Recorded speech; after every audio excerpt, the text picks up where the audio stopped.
লতি তো আপনারা অনেক রকমের খেয়েছেন, আজকের লতিটাকে আপনারা ট্রাই করে দেখেছেন? তা না ট্রাই করে থাকলে অবশ্যই দেখে নিন। তাহলে আসসালামু আলাইকুম সবাইকে, আশা করছি আপনারা সবাই ভালো আছেন, আমিও অনেক বেশি ভালো আছি। তো লতি দেখে তো বুঝে গেছি লতি খেতে অনেক মানুষ দ্বিধাবোধ করে, লতি খেতে চায় না। আজকের রেসিপিটা আপনাদের জন্য। লতিকে সুন্দর করে একবার রান্না করে খেয়ে দেখুন, এইভাবে অনেক বেশি ভালো লাগে, আর এটা কোনো চুলকানি ভাবও থাকবে না। তো লতিটাকে প্রথমে আমরা একটু লবণ দিয়ে সিদ্ধ বসিয়ে দিলাম কিছুক্ষণের জন্য, একটু বেশি সিদ্ধ করতে হবে না। তো এদিকে নিয়ে নিব আমরা সর্ষে নিয়েছি, এদিকে কালো সর্ষেটা ভালো হবে এই রেসিপিটার জন্য, কারণ এটার জন্য এই লতির যে চুলকানি ভাবটা থাকে ওটা বেশি লাগবে না। তো এদিকে দিয়ে দিলাম রসুন। তো লতির মধ্যে রসুনটা দিলে বেশিতে বেশি পরিমাণ দিলে আর যে চুলকানি ভাবটা থাকে এটা থাকে না, তো অনেক বেশি টেস্টিও লাগে। তো এদিকে সবগুলো বাটা হয়ে গেছে। তো এদিকে আমাদের লতিগুলো প্রায় মোটামুটি সিদ্ধ হয়ে গেছে। তো এখন একটা কড়াইয়ের মধ্যে আমরা দিয়ে দিব পরিমাণ মতো তেল।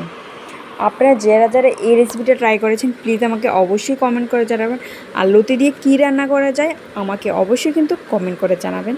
তো এদিকে তেলটা গরম হয়ে আসলে আমরা এর মধ্যে একটা পেঁয়াজ কুচি দিয়ে পেঁয়াজ কুচিটাকে ভালো করে ভাজা করে নিব। তো এদিকে বাইরের একটু দৃশ্যটা দেখিয়ে দিলাম আপনাদের। তো এদিকে আমাদের রান্নাটার জন্য আমরা যে বাটা মশলাটা রেডি করেছিলাম, তো এটাও দিয়ে দিলাম সর্ষে বাটা, দিয়ে দিলাম রসুন বাটা। তো এদিকে ভালো করে একদম মিক্স করে নিব। তো এখানে যে শুকনো মশলাগুলো লাগবে তা দিয়ে দিব, যেমন পরিমতো লবণ, পরিমতো হলুদ, পরিমতো লঙ্কা গুঁড়ো, পরিমতো জিরে গুঁড়ো, ধনিয়া গুঁড়ো, এগুলো দিয়ে ভালো করে মিক্স করে দিব। এর মধ্যে কোনো জিরে গুঁড়ো দিতে হবে না, জাস্ট ধনিয়া গুঁড়ি দিলে হয়ে যাবে।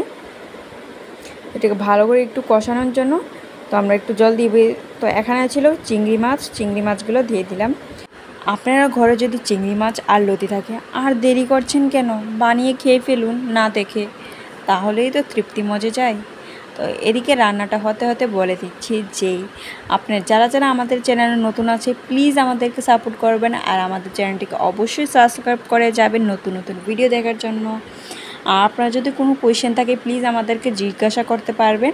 তাহলে এদিকে আমাদের রান্নাটা মধ্যে চলে যায়। তো এদিকে আমাদের একটু ঝোল দিয়ে এটাকে ভালো করে কষিয়ে নিলাম মশলাটাকে।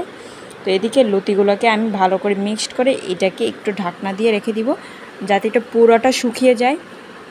শুকিয়ে গেলে আমাদের রান্নাটা কমপ্লিট হয়ে যাবে।